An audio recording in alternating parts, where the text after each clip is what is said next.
All right, ladies and gentlemen, you're rolling with the Alpaca 29er. It is a somewhat dreary Thursday here in Edmonton, Alberta, Canada. We finally got some rain clouds moving in, which is great. We really, really need the rain, and this will probably have the effect of getting the fire ban lifted because we can't have fires right now.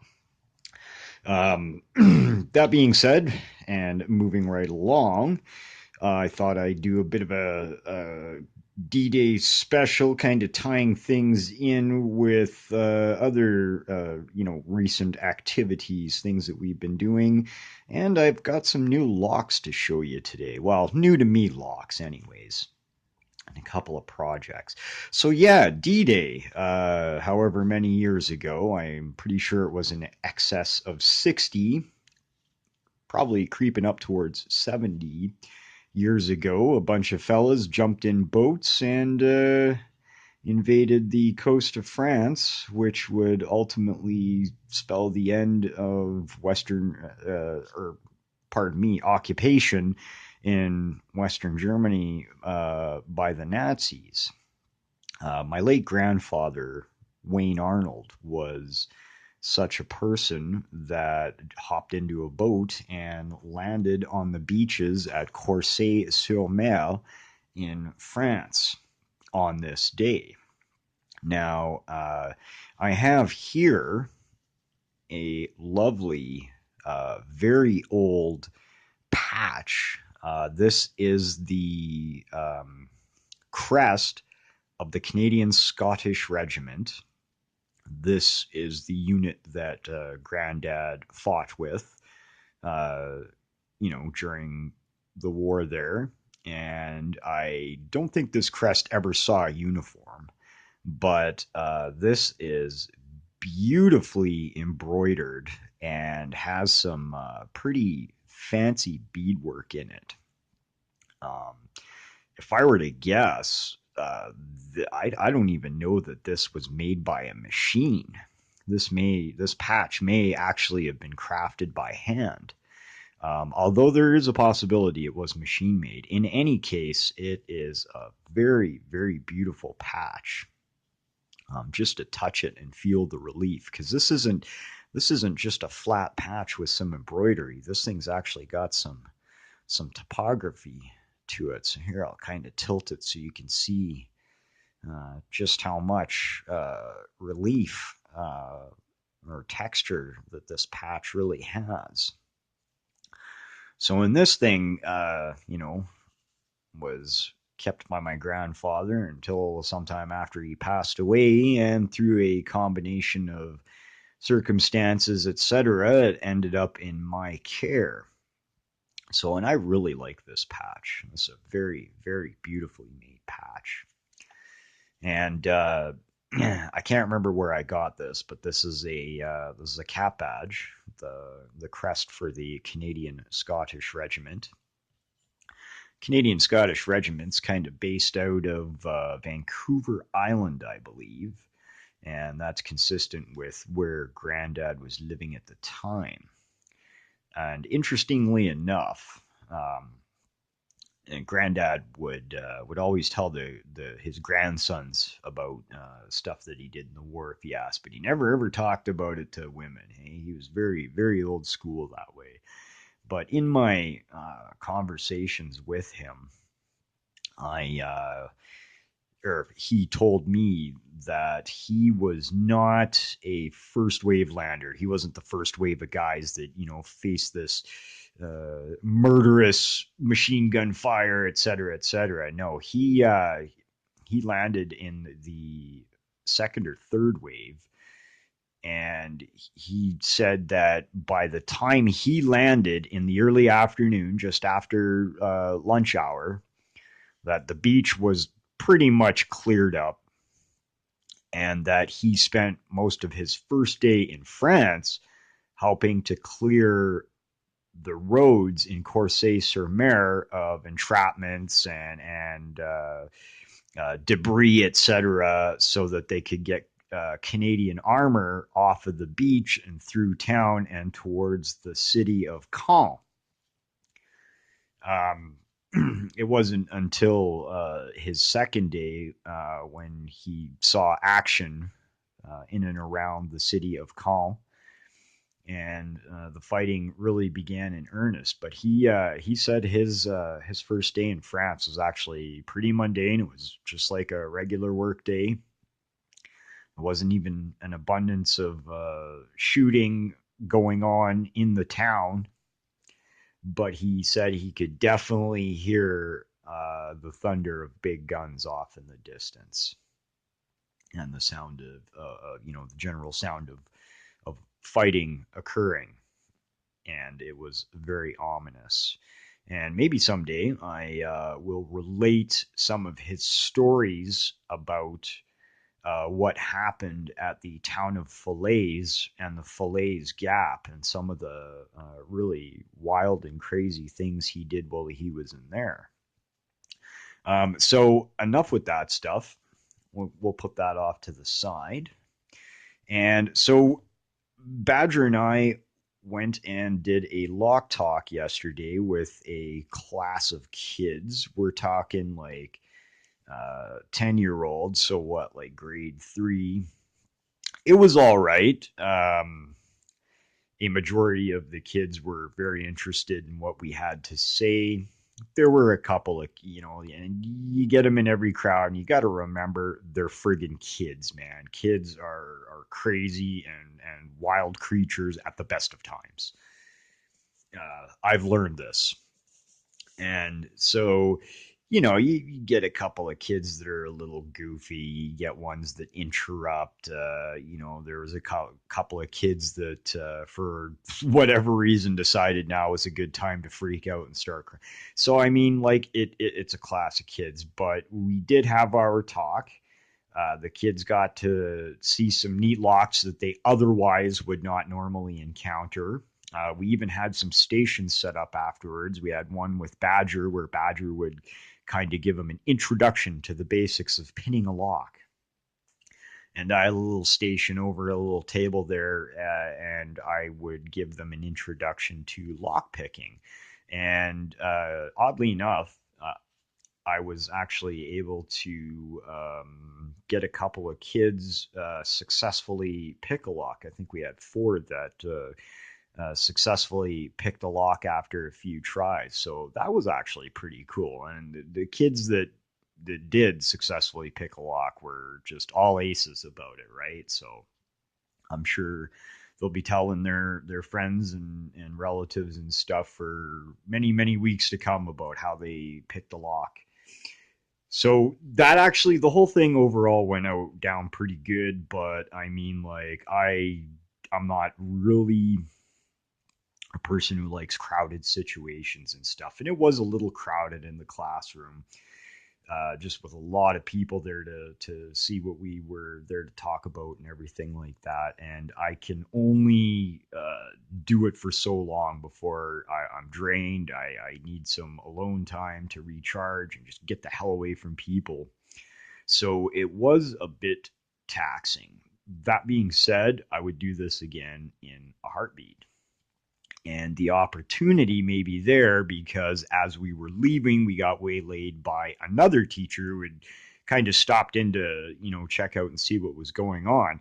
And she has an older group of kids who are interested in having us come in and do another talk, which I think would be really great. And I'm kind of looking forward to doing this with a slightly older group of kids. So we'll see where that goes. Maybe we'll get the phone call. Maybe we won't. In any case, I'm sure it'll be great.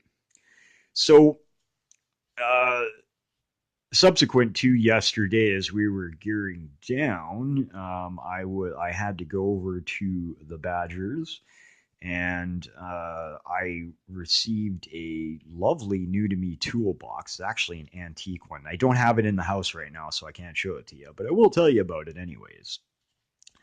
That this lovely blue steel antique toolbox, and when you pull on the handle, It's got machinations on the side there. Then when you pull the handle up, the two banks of trays on either side kind of come up and out, and it opens up almost like a fishing tackle box. Really neat.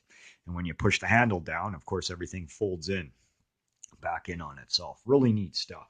So I haven't decided if it's going to replace my regular black toolbox over here, which is not very likely because I really like this toolbox and I don't have a need to stuff it with more shit. More likely it'll end up in the garage because I don't like the tool bag that my tools are currently in, and yada yada yada. So I think there's a very good chance of that thing ending up out in the garage and policing up the tools that I have right now.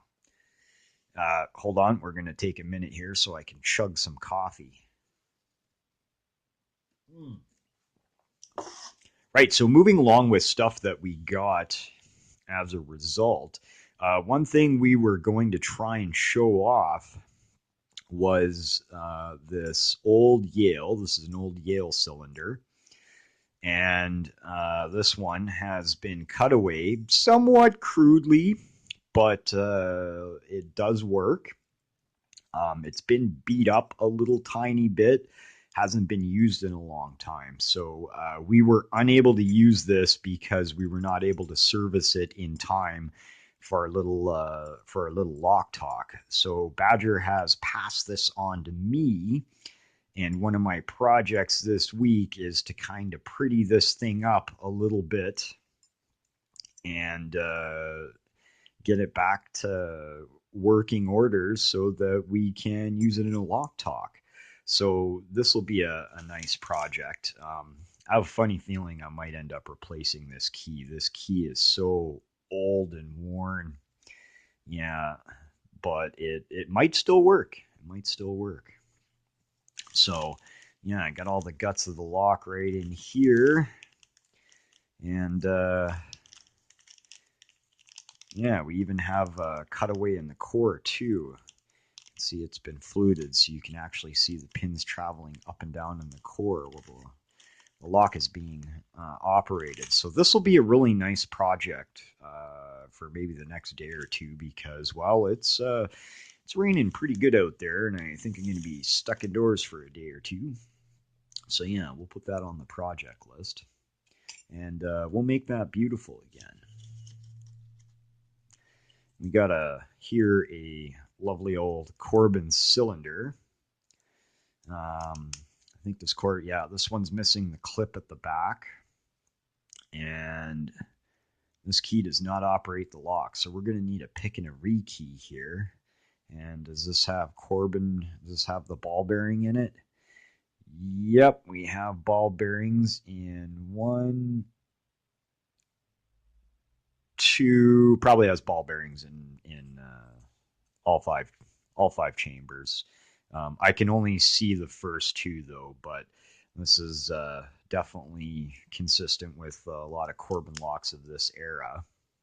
This is a bit curious though. I don't know where this one's from because it's got the old style key, but it has one of these little stainless steel slider caps on the top, and that's kind of unusual. Usually these were like a solid brass affair. Anyways, we'll get this one fixed up. We'll get it keyed and all prettied up, and she'll be good as new. Oh, made in Canada too. Good deal. All right, moving right along. This one, I saw this, and I really like these old sergeants with this little sergeant stripe logo there. Really lovely key, lovely old lock. However, this one is a double. I already have one of these with one of these keys. So I think what's going to happen to this one, this is a nice old vintage Sargent. I think we'll get this one prettied up, polished up and all shiny and stuff. And I think this one will make a good item for like a raffle or a giveaway or something. So we'll keep that on ice until the proper situation presents. But we'll definitely get her cleaned up and looking pretty again. Um, Nothing super special here. I think I collected this more so because of the key. I have a weird fetish for different kinds of keys. This is a pretty standard Schlage knockoff. Schlage, yeah, Schlage keyway, but made by LSDA, which is a not terrible company. I got a couple of their locks, got a couple of their padlocks. For a Schlage knockoff, they're actually not a terrible brand. This one's pretty neat.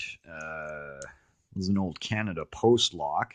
Now, I did a little bit of digging because I have friends with Canada Post.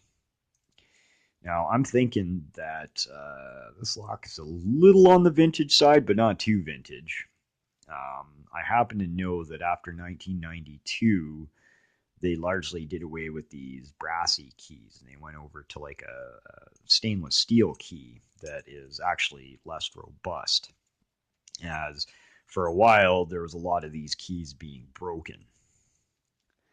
So, sometime between, I believe, 1982, when they changed over to this logo exclusively, and 1992 when they started going to the different keys. So that's kind of what era this is from. So this one would be not on the new super boxes, but this looks like more like one that you would see in like an apartment building or a condo complex where they had banked mailboxes. So this actually, is this a wafer lock? Yeah, it's a wafer. Duh, what am I saying? Of course, it's a wafer lock, but not a terrible one. So yeah, we'll get this one cleaned up. Really nice looking keys. This will look really nice once I get this polished up and you can see the logo much better. But we'll get this one polished up, and this one can enter the permanent collection just because of the key. All right, moving right along. This one is a bit of a treat. I really love Schlags. And this is a Schlage Everest deadbolt cylinder. And do we have any idea what keyway this one is? C145? Is this C145? Yeah, that's a C1. This is a C145 keyway. And yeah, this can go along. This would be a really, really lovely addition to the cylinder collection. I have a couple of Schlage Everest cores, but I do not have a cylinder. So this is very nice, new to me. Very, very well suited to my collection. So yeah, great. Absolutely fantastic. So we'll throw that in the collection too. And this is kind of the flagship of this haul. Um, I believe, and where did I got my tape measure? This is either it's an abloy, duh. In case you couldn't already tell, it is an abloy. This is either a CY 405 or a CY 415, and I believe it is a 415 because this is an inch and an eighth, and I believe that's so. This is a CY 415 cylinder. I already have one of these, but I did not have a keyed one, and Badger passed me off this lovely keyed one, which is great because I absolutely love Abloy. Great locks and really neat key too. It's even got some old engraving from its point of origin, and I don't even believe that Action Security is even in business anymore here. I could be wrong about that, But no, this will be a really, really lovely addition to the collection of cylinders. So, yeah, so far, a really great week. So that's all I have for you guys today. I'd like to thank everybody for tuning in, and if you could just spare a moment of thought for all the fellas that landed on the beaches at D-Day on this day many, many years ago, and some of them never saw home again. So if you could just, spare a little bit of thought for the veterans that did this crazy ass thing so many years ago. Um, Keep it safe, keep it legal. I hope you guys have a good rest of the week, and we'll catch up with you very soon with another potentially exciting, but probably banal episode of the Alpaca 2 Niner. All right, bye now, everybody.